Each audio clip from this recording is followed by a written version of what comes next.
Consider the one-D advection equation here, where rho is the density and v is the velocity, x is the position, and t is the time.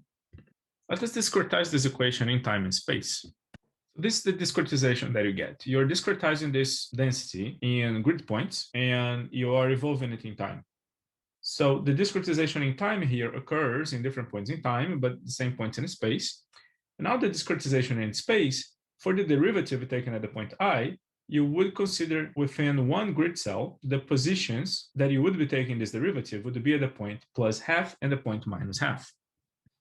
So the quantity is not defined in the half points, but it's useful to consider them as approximations for the numerical solution.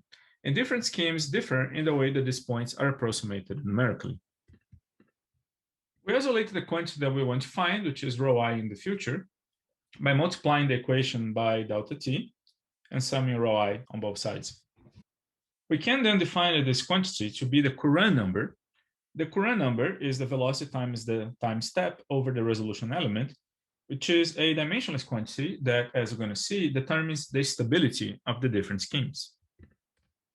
And in terms of the Courant number, then the recurrence relationship becomes more compact.